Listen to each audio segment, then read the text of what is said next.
시간 성경 봉독하도록 하겠습니다. 오늘 보시는 말씀은 고린도후서 4장 1절에서 5절 말씀입니다. 오늘 본 말씀 고린도후서 4장 1절에서 5절 말씀 제가 봉독하겠습니다.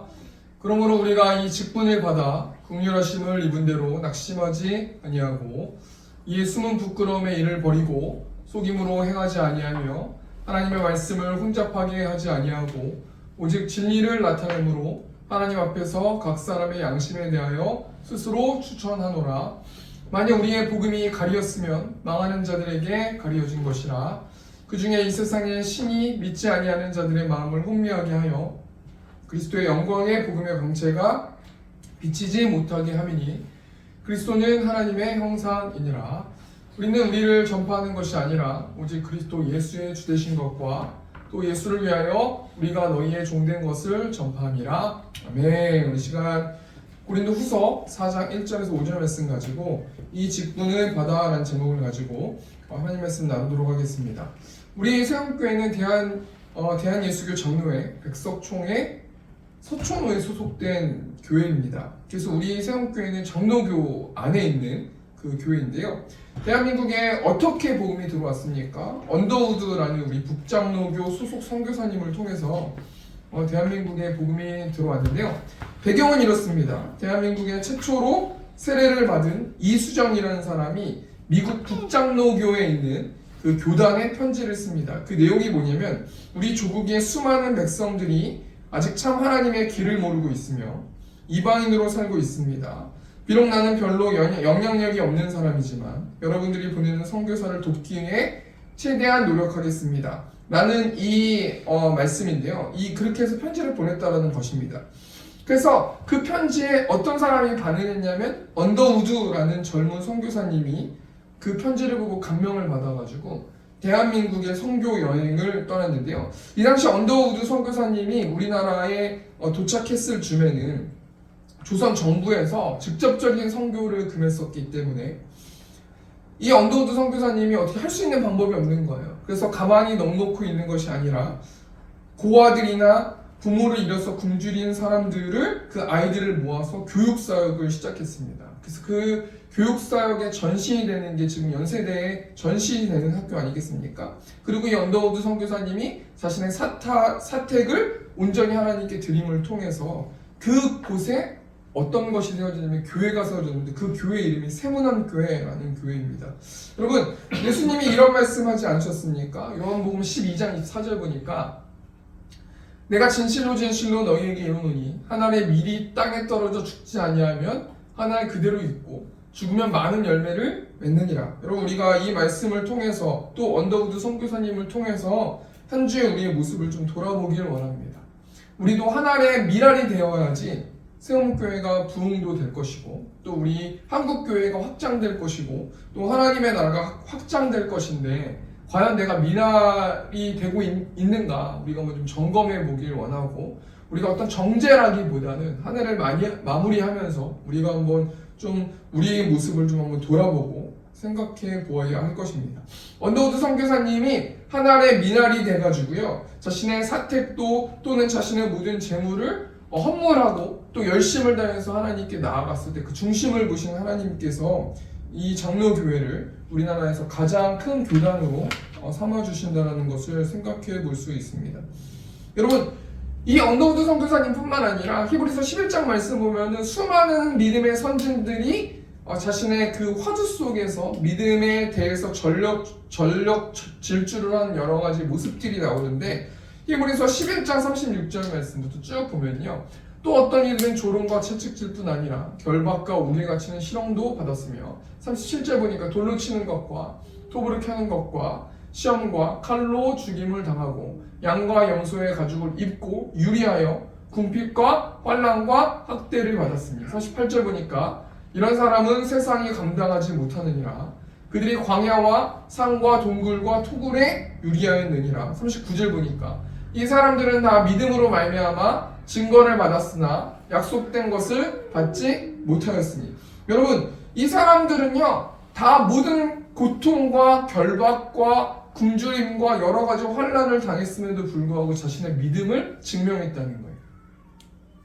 원더우드 선교사님과 히브리서 11장 말씀에 나와 있는 믿음의 선진들이 어떻게 이렇게 할 수 있었습니까? 한마디로 말하면 하나님의 자비하심, 나를 구원하신 그 사랑을 느끼고 믿고 알았기 때문이라는 거예요. 그럼 오늘 본 말씀 보면요, 하나님의 자비하심을 정확하게 알고 이해하는 사도 바울이 나오는데, 사도 바울이 뭐라고 말하냐면 오늘 고린도서 4장 1절 보니까 그러므로 우리가 이 직분을 받아 긍휼하심을 입은 대로 낙심하지 아니하고. 여러분, 하나님께서 바울에게 어떤 행동을 해주셨습니까? 십자가에 달려서 자신의 사랑을 표현해 주셨어요. 그래서 이 사도 바울이요, 이 하나님의 사랑을 어떤 사랑이라고 말하고 있냐면 1절 말씀 보니까 긍휼하심을 입은 대로, 이 긍휼하심을 입었다라는 것은 하나님의 자비하신 그 사랑을 자신이 입었다라는 거예요. 그래서 어떻게 했다는 거예요? 이 직분을 받았다라는 거 아니겠습니까? 여러분, 이 당시에 사도 바울은 고린도 교회 성도들에게 자신의 사도권에 대한 논쟁을 통해서 굉장히 어려움과 실망을 가지고 있고 굉장히 고군분투하고 있는 상황이었어요. 그런데 사도 바울이 이렇게 힘든 정말 위기 가운데 있을 때 자신을 소위 말해서 목사로 생각하지 않고 사도라고 생각하지 않는 거예요. 이 고린도 교회 성도들이 너가 뭔데, 너가 어떤 존재인데 내가 너의 이야기를 믿어야 되느냐라고 막 이렇게 막 삿대질하고 있는 거 아니겠습니까? 근데 사도 바울이 어떤 자신의 직분에 대해서 어떤 그런 것들 때문에 그런 게 아니라요, 자신이 사도가 아니면은 자신이 이야기했던 것, 자신이 수많은 교회들에게 편지했었던 것들이 거짓으로 밝혀지기 때문에 이 사도 바울에 있어서의 이 사도권은 굉장히 중요한 사실이라는 거예요.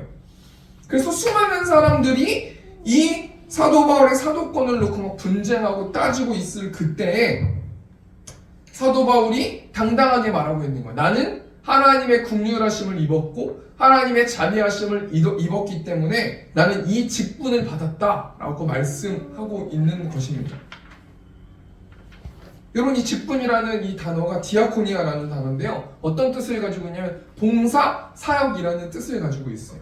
그러니까 이 직분을 받았다, 우리가 봉사하는 것, 우리가 사역하는 것은 어떤 마음 상태로 그것을 해야 되는 거냐면, 내가 긍휼하심을 입고 내가 하나님의 자비하심을 입었기 때문에 그 감사하는 마음을 가지고 이 직분에 임해야 된다는 거예요. 우리가 1년 동안의 모습을 좀 돌아보길 원합니다. 우리가 어떤 마음으로 이 직분을 감당했는가? 목사면 목사, 사모면 사모, 안수집사면 안수집사, 권사면 권사, 집사면 집사, 우리가 이 직분을 받았는데 어떤 마음 상태로 하나님의 자비하심을 느끼고 그 자비하심에 은혜 받아서 매일매일 기뻐하면서 감사하면서 이 사역을 감당하고 있는가? 이 봉사를 하고 있는가? 그럼 사도 바울이 뭘 말합니까? 사도행전 9장 15절 보니까 주께서 이르시되 가라, 이 사람은 내 이름을 이방인과 임금들과 이스라엘 자손들에게 전하기 위하여 택한 나의 그릇이다. 여러분, 이 직분은요, 우리가 되고 싶어서 된 게 아니라요, 어떻게 됐다는 거예요? 받았다라는 거예요. 사도 바울도요, 자신이 뭘 잘했기 때문에 이방인들에게 복음을 전하기 위해서 이 사도 바울이 이 사도의 직분을 받은 것이 아니라는 거예요. 전적인 하나님의 은혜로 사도 바울도 사도의 직분을 받은 것처럼 우리도 한 1년 동안을 돌아봤을 때 우리의 직분을 하나님의 자비하심을 가지고 많은 영혼들을 대하면서 열심히 우리 마음과 정성을 다하여서 우리의 직분을 감당하고 있는가 한번 생각해 보아야 할 거라는 거 아니겠습니까?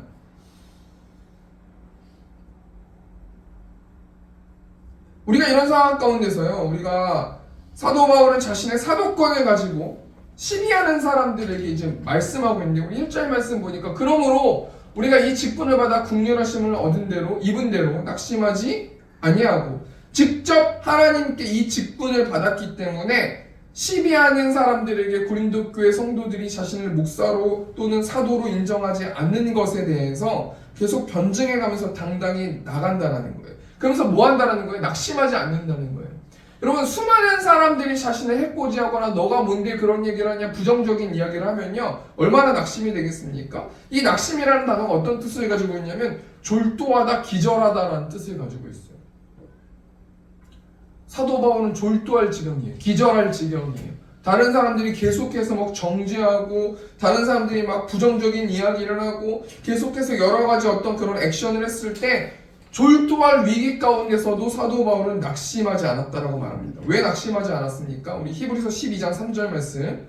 너희가 피곤하여 낙심하지 않기 위하여 죄인들이 이같이 자기에게 거역한 일을 참으신 일을 생각하라. 여러분, 아무래도 사도 바울은 예수 그리스도의 십자가의 사역을, 십자가의 사명을 확실히 매일매일 기억하고 생각했던 것 같아요. 또 사도 바울이 왜 낙심하지 않았습니까? 갈라디아서 6장 9절 보니까요. 우리가 선을 행하되 낙심하지 말지니 포기하지 아니하면 때가 이름에 거두리라. 여러분, 지금 사도 바울은요, 예수 그리스도를 매일매일 바라봤어요. 그래서 졸도할 위기 속에서, 기절할 위기 속에서 낙심하지 않았다는 거예요.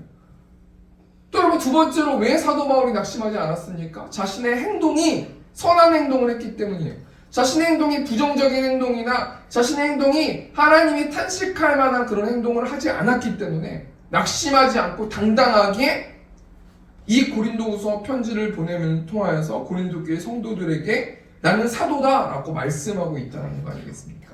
우리가 이 말씀 통해서 뭘 생각해 봐야 됩니까? 우리가 낙심하는 것이 뭐 때문에 낙심하냐는 거예요. 하나님에 대해서, 하나님 나라를 위해서 우리가 낙심하는가? 아니면 세상적인 것들을 채우지 못했기 때문에 낙심하는가? 여러분, 사도 바울은요, 졸도할 위기 속에 있음에도 불구하고 선을 행했기 때문에, 매일매일 예수님을 바라보았기 때문에, 십자가의 그 사랑, 하나님의 그 자비하신 사랑을 바라보았기 때문에 자신의 직분을 한 걸음 한 걸음씩 감당하면서 나아갔다는 거 아니겠습니까? 그래서 오늘 본 말씀 보니까요, 사도 바울이 자신의 사역의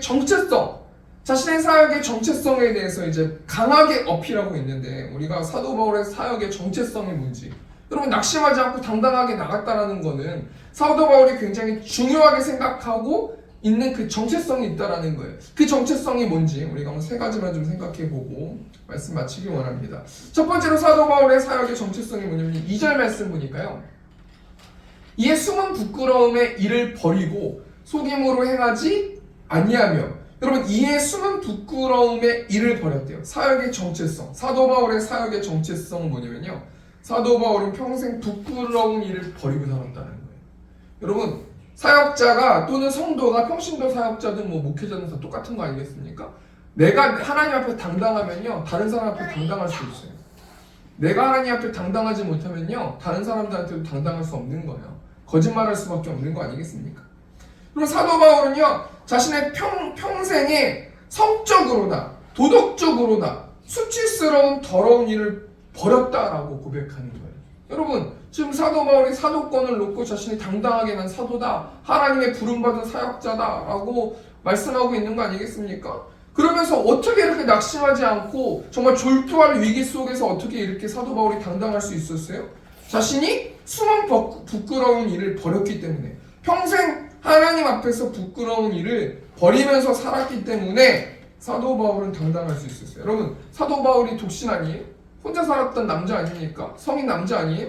그럼에도 불구하고 수많은 성적 유혹들, 지금 사도 바울이 세운 교회가 몇 개입니까? 수많은 여러 여자들과 수많은 어떤 유혹들이 얼마나 많았겠습니까? 그럼에도 불구하고 사도 바울은요, 무너지지 않고 부끄러운 이 행동을 안 했다는 거예요. 또 사도 바울이 성적인 것만 그렇습니까? 명예욕이 얼마나 많겠어요? 사도 바울이 여러분 교회를 몇 개 설립했어요? 그러면 수많은 사람들이 줄 서고 수많은 사람들이 사도 바울 외치지 않았겠어요? 그럼에도 불구하고 사도 바울은 성공하고 싶은 야욕과 어떤 그런 명예욕을 버리고 다른 곳으로 이동하고, 또 이 교회를 세우고 또 다른 곳으로 이동하면서 자신의 사역 앞에, 하나님의 사역 앞에 부끄럽지 않게 행동했었기 때문에 사도 바울은 당당할 수 있었다는 거예요. 이게 사도 바울의 정체성이라는 거 아니겠습니까? 그러면 사도 바울이 어떻게 이렇게 이런 삶을 살 수 있었겠습니까? 빌립보서 3장 8절 보니까요, 또한 모든 것을 해로 여김은 내 주 그리스도 예수를 아는 지식이 가장 고상하기 때문이라. 내가 그를 위하여 모든 것을 잃어버리고 배설물로 여김은 그리스도를 얻고. 참 이 말씀을 한 주 동안 많이 묵상했어요.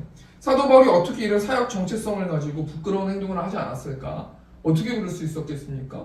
매일의 삶 가운데서 사도 바울은요, 모든 것을 해로 여겼어요. 여기서 말하는 모든 것은 어떤 것을 말하는 거냐면 세상 것을 말하는 거거든요.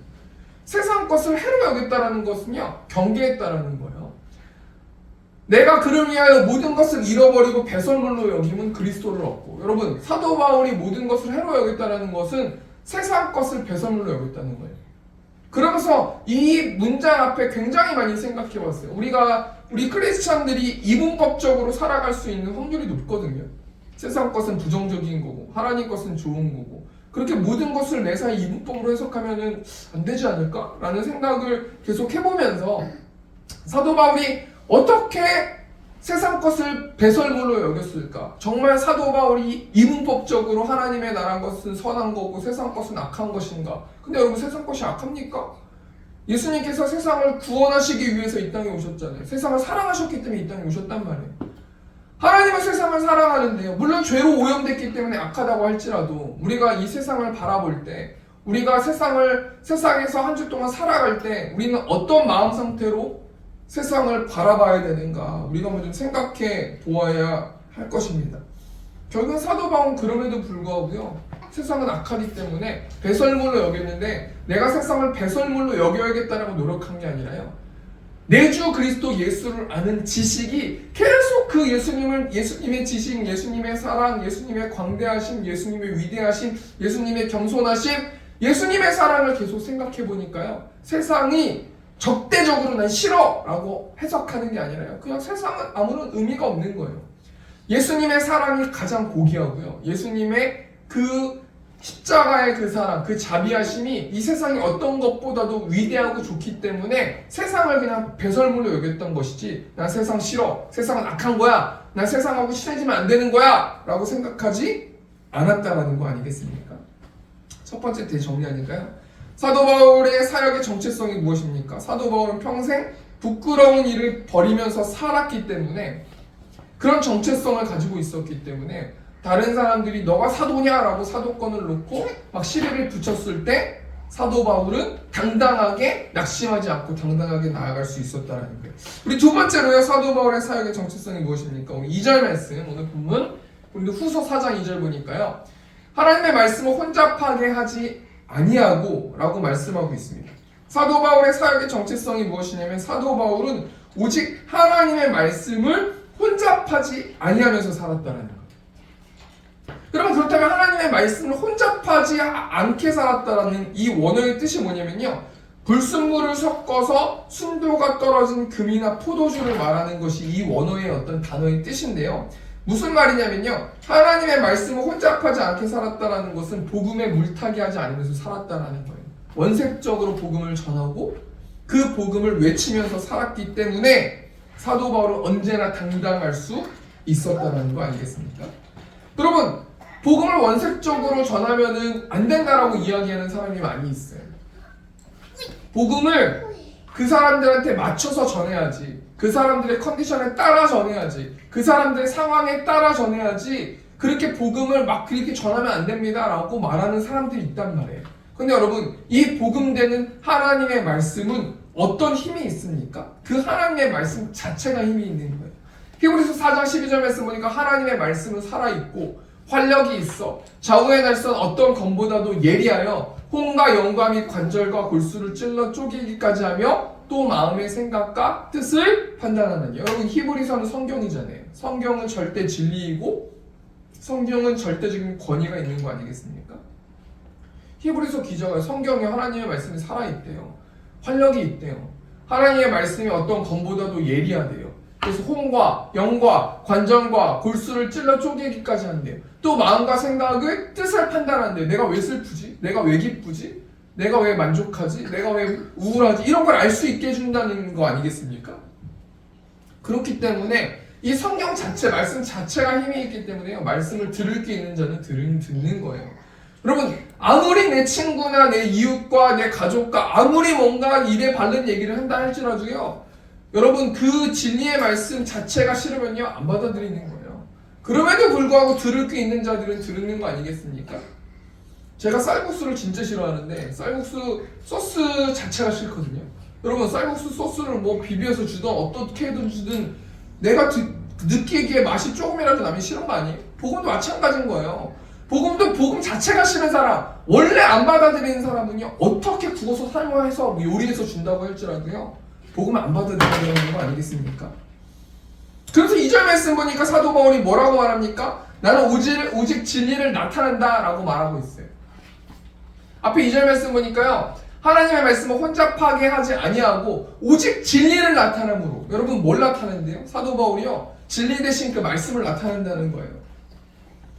그 진리 대신 말씀을 나타냈을 때 들을 게 있는 자들은 듣는다라는 거 아니겠습니까? 그럼에도 불구하고 안 듣는 자들은 안 들어요. 고린도서 4장 3절이니까 뭐라고 나옵니까? 만일 우리의 복음이 가리었으면 망하는 자들에게 가려진 것이라. 무슨 말이에요? 복음이 잘못된 게 아니라는 거예요. 가려진 자들에겐 가려지고요, 그럼에도 불구하고 이 복음의 소식을 들을 게 있는 자들은 듣는다는 거예요. 고린도서 4장 4절 보니까 그 중에 이 세상에 신이 믿지 아니하는 자들의 마음을 혼미하게 하여 그리스도의 영광의 복음의 광채가 비치지 못하게 하미니 그리스도는 하나님의 형상이니라. 여러분, 들을 게 있는 자들은 복음을 듣는데 그럼 듣지 못하는 자들은 못 듣기 때문에 그들을 냅둬야 돼요? 아니에요. 4장 4절 보니까요, 이 세상의 신이, 사단 아니에요? 이 세상의 신이 믿지 아니하는 자들의 마음을 혼미하게 한대요. 들쑤셔 놓는다는 거예요. 복음을 못 들을 수 있도록 만든다는 거 아니겠습니까? 성도들이 어떻게 된다는 거예요? 그 영혼들, 혼미하게 된 영혼들을 위해서 기도하고 나의 입술의 메시지를 통해서 그냥 복음에 대해서 이야기해야 되는 책임감을 가지고 중부함을 통해서 한 주 한 주를 살아내야 된다는 거예요. 그래서 그 혼미한 백성들이 영광의 복음의 광채가 비춰질 수 있도록. 저는 새벽에 뭘 놓고 기도하냐면, 새로운 새신자들이나 어떤 중보하는 자들에게 복음의 빛을 비춰주셔서 어둠이 물러가게 해주시고 하나님의 복음의 빛을 받아들이고 영접할 수 있도록 도와달라고 그렇게 기도하거든요. 여러분, 인간이 뭘 할 수 있겠습니까? 구원이라는 어떤 이 단어를 놓고 인간이 할 수 있는 게 뭐가 있겠습니까? 인간은 전적으로 부패한 자들 아닙니까? 그렇기 때문에 그냥 하나님께 결정권과 우선권을 올려드리면서 중보기도 해야 된다는 거예요. 우리 두 번째 때 정리하니까요, 사도 바울의 사역의 정체성이 무엇입니까? 사도 바울은 오직 하나님의 말씀을 혼잡하지 아니하게 했다는 거예요. 복음에 물타기 안 했다는 거예요. 원색적으로 복음을 전했다는 거예요. 세 번째로요, 사도 바울의 사역의 정체성이 뭡니까? 우리 5절 말씀 보니까요, 우리는 우리를 전파하는 것이 아니라 우리 그리스도 예수의 주 되신 것과 또 예수를 위하여 우리가 너희의 종된 것을 전파함이라. 사도 바울의 사역의 정체성이 뭐냐면요, 사도 바울은 오직 예수님과 사람의 종으로 살았다는 거예요. 여러분 5절 말씀 보니까 오직 그리스도 예수의 주 되신 것과. 여러분, 주가 뭐예요? 주인 아니에요? 그럼 나는 뭐예요? 예수님은 주인이시고 나는 예수님의 어떤 존재가 되는 겁니까? 종의 존재가 되는 거예요.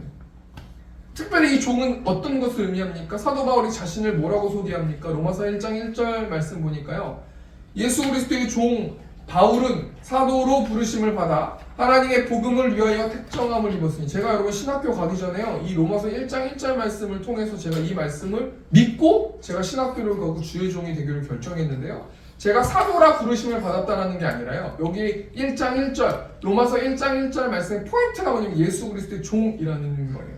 여기서 말하는 이 종이 둘루스라는 뜻을 가지고 있는데 이 단어가 이 단어인데요, 이 종은 노예라는 거예요.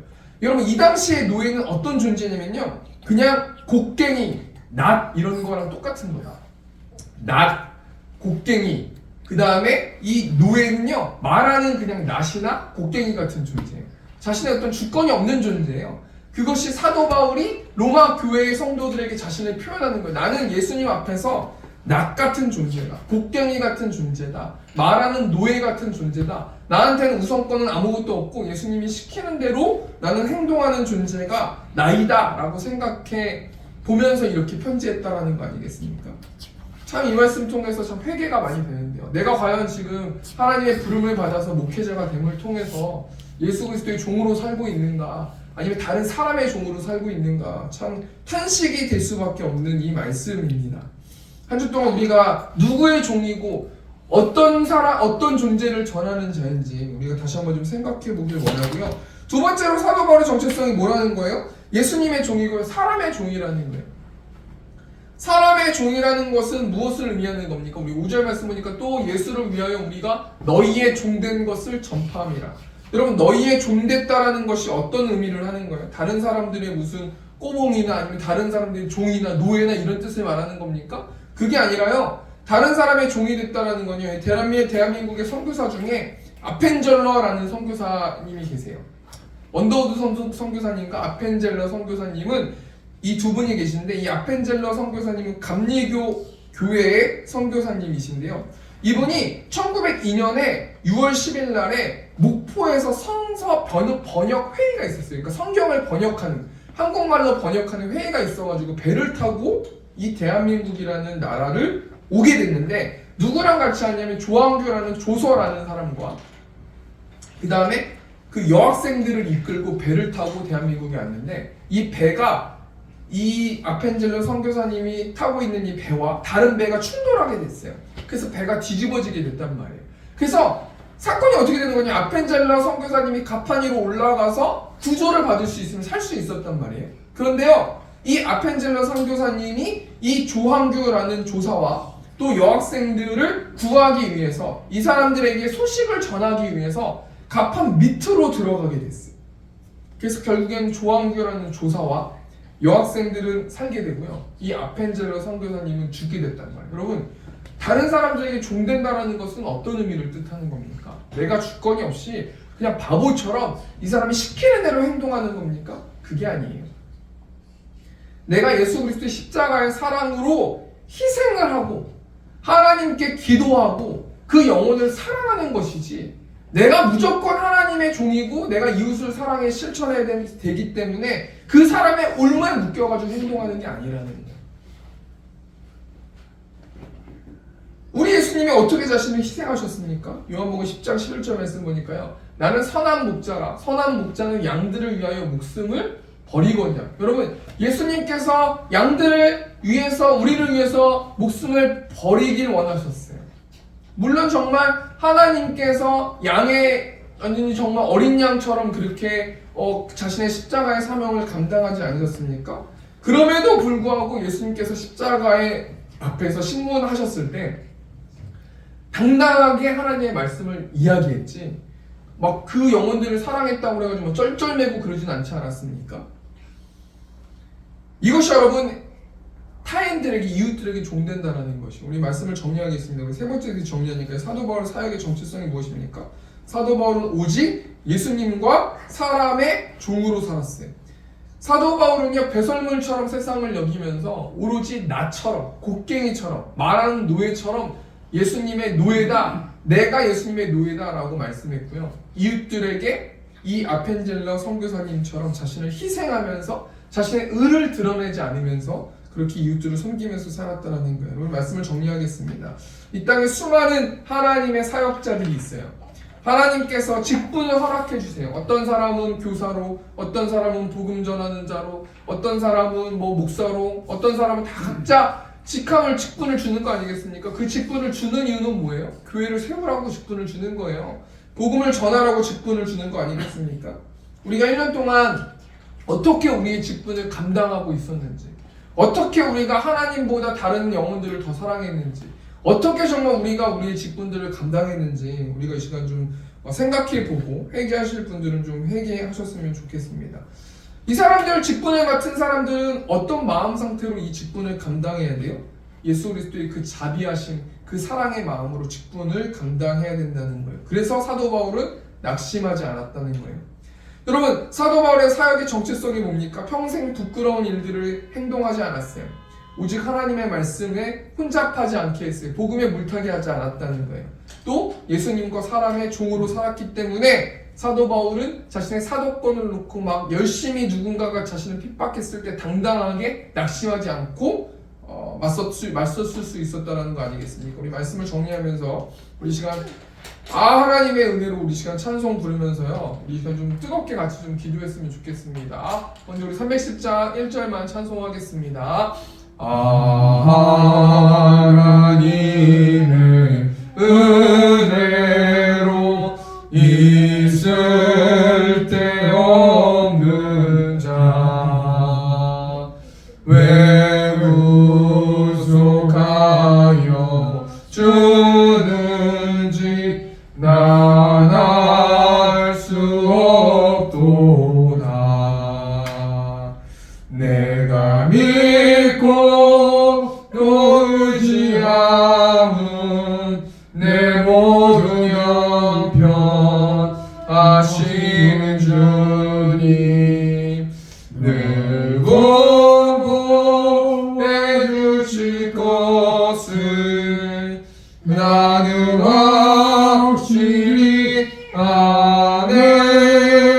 아멘. 우리 시간 한 가지만 넣고 통성으로 기도하고 우리 시간 주기도문 하면서 마쳤으면 좋겠습니다. 하나님, 사도 바울의 사역의 정체성처럼 하나님 평생에 부끄러운 일들을 하지 않게 하시고 또 한 해 동안 부끄러운 일들을 했다면 한 이 시간 예수별로 시쳐달라고, 또 복음에 물타지 않을 수 있도록, 또 예수님과 사람의 종으로 살 수 있는 내가 될 수 있도록 인도해 달라고, 또 2024년 그렇게 살지 못했으면 또 2025년에는 또 우리가 사도 바울처럼 그런 직분을 감당할 수 있는 저 우리 새롭게 성도들 될 수 있도록 인도해 달라고 이 시간 처음에 중통성으로 기도하겠습니다.